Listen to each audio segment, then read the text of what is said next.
Hello there. Welcome back to Beyond the Blueprint Collective. Today we're diving into a topic that hits home for so many of us, why you struggle to let go and how to finally heal. If you're new here, hit subscribe, like this video, and drop a comment below with what part of letting go you find the hardest. Trust me, you're not alone, and your insight could help someone else reading through the comments. Here's the thing. Most of us have tried to let go of negative emotions. Something negative happens. You tell yourself, I shouldn't feel this way, or I just need to move on. But what happens? You don't move on. You carry it. You replay the memory. The wound feels fresh even years later. Why? Because many of those powerful emotions aren't about the now. They're echoes of your inner child, the part of you that never fully healed. So let's unpack why certain things trigger us so profoundly and what to do about it. 1. Recognize the inner child behind the emotion. Imagine you're in a relationship and your partner doesn't text back. Suddenly you're spiraling, feeling rejected, unloved, abandoned. Logically, you know it's just a text, but emotionally, it feels huge. That's not about the text.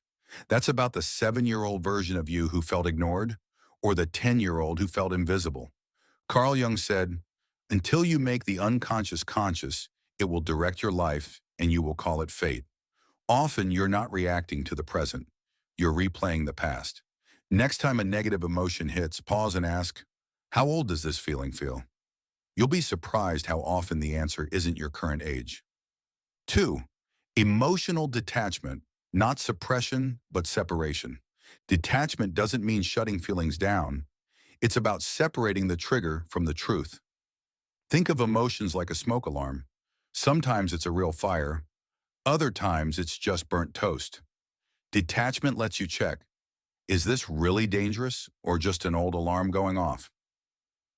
A tool here is journaling. When you're upset, please write it down instead of firing off that emotional text. You'll see what's happening now versus what's being projected on paper. 3. Reparenting. Give yourself what you didn't get. Reparenting means becoming the adult you needed as a child. Maybe you felt unsafe, unheard, or unloved. Reparenting is telling yourself, I've got you. You're safe now. It might sound odd, but talk to yourself like you would to a kid. Instead of, I'm stupid for feeling this, try, it makes sense that you're hurt. But we're not helpless anymore. We've grown and have tools now. That shift alone can stop a spiral. 4. Create healthy boundaries. Many wounds come from crossed boundaries. Maybe your no was ignored, or perhaps you had to people please sometimes. As adults, this may show up as over-explaining, saying yes when we want to say no, or feeling guilty for protecting our energy. Boundaries are your emotional immune system. Without them, wounds reopen.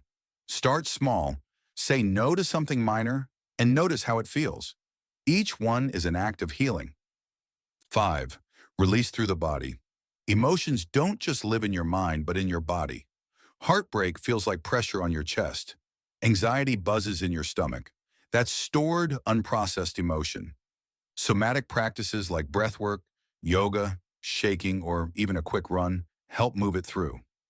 As Bessel van der Kolk wrote in The Body Keeps the Score, trauma stays in the body until it's released. 6. Replace why me with what now. When triggered, the default loop is, why is this happening to me? That keeps you stuck. A better question, what now? What's the next smallest step to shift this? It reframes you from victim to creator. It doesn't erase the pain, but it restores your power. 7. Seek safe relationships. The inner child was often wounded in relationships, and it heals best in safe relationships. That could be therapy, a mentor, or a community that reflects your worth to you. The key word is safe. If you're surrounded by people who dismiss your feelings, healing slows. But in spaces where you're seen and heard, your nervous system learns, it's safe to exist as I am. 8. Daily micro habits of compassion. Healing isn't a one-time event, it's reps, like building muscle. Try this. Each night ask, what did my inner child need today that I gave them? Maybe it was rest, kindness, or saying no. These micro check-ins build resilience. Whenever you detach, reparent, set a boundary, move your body, or show compassion, you're proving we are safe now. We are growing. We are free. So don't shame yourself the next time you feel trapped in negative emotions. See it as your inner child waving for attention. Step into that space and choose differently.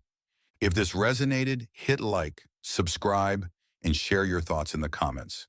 And until next time, don't just dream the blueprint, live it, build it, go beyond it.